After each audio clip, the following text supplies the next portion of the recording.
আমরা প্রত্যেক মানুষই জানি যে আমরা আমাদের এই জীবন পেয়েছি তা একবারের জন্য, আর এই জীবন মহামূল্যবান। কেননা জীবন আমাদের সেই একমাত্র অবসর যেখানে আমরা পরম সত্য, মুক্তি, পরম স্বতন্ত্রতা পর্যন্ত পৌঁছতে পারি। জীবন আমাদের সেই একমাত্র সংসাধন, মাত্র উপায় যখন আমরা তাকে মহান থেকে মহানতম করতে পারি। আমরা প্রত্যেক জানি যে আমরা আমাদের এই জীবন পেয়েছি তা একবারের জন্য, আর সেই জীবন কতক্ষণ থাকবে সে বিষয়েও আমরা নিশ্চিত নই। যেহেতু আমাদের জীবনের কোনো নিশ্চয়তা নেই, আমাদের জীবন যে কোনো মুহূর্তে শেষ হয়ে যেতে পারে, তাহলে সেই জীবনকে আমরা কেন উচ্চ থেকে উচ্চতম কাজে লাগাবো না?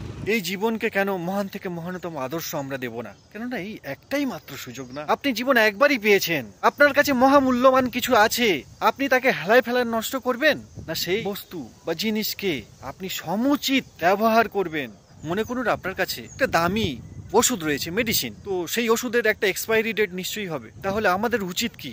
ওষুধটা এক্সপায়ার হওয়ার আগে, ওষুধটির বৈধতা শেষ হওয়ার আগে বা ওষুধটি খারাপ হয়ে যাওয়ার আগে তা ব্যবহার করে নেওয়া উচিত, নতুবা ওষুধের মূল্য কিছুই থাকে না, মূল্যহীন হয়ে যাবে। তাই অনুরূপভাবে এই জীবন আপনি পেয়েছেন একবার, তো একে মহামূল্যবান করে তুলুন, মূল্যহীন নয়, একে মহান আদর্শ দিন। এই জীবনকে ভিড়ে হারিয়ে যেতে দেবেন না, ভিড় থেকে দূরে থাকুন। আপনার কাছে এই একটা সুযোগ, জীবনকে সমৃদ্ধ করুন, জীবনকে তার অনন্ত স্বভাব আত্মাতে মিলিয়ে দিন, জীবনে কৃষ্ণত্ব নিয়ে আসুন। শত শত কোটি কোটি অহংকারী মানুষের মতো হয়ে বাঁচবেন না, যদি বাঁচতে হয় আত্মার মতো বাঁচুন। আত্মা মানে বেদান্ত যাকে বলে, সত্য, অজেয়, অনন্ত, অজাত, অসীম। কিন্তু প্রশ্ন হলো, আমি মহান আদর্শ কিভাবে চয়ন করব?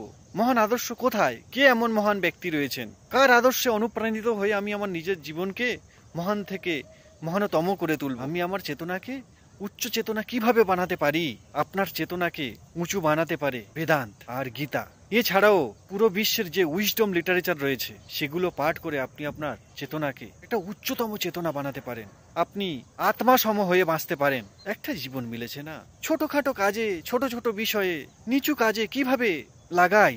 জীবন শেষ হতে চলেছে না, ধীরে ধীরে জীবন শেষ হয়ে যাচ্ছে। তো যতক্ষণ বেঁচে আছি ততক্ষণ এই জীবনকে উঁচু থেকে উঁচু কাজে লাগাবো না? তাহলে বড় কষ্ট হবে যে একটা জীবন পেয়েছিলাম আর ব্যর্থ কাজে কেটে গেছে। অনেক পড়ুন।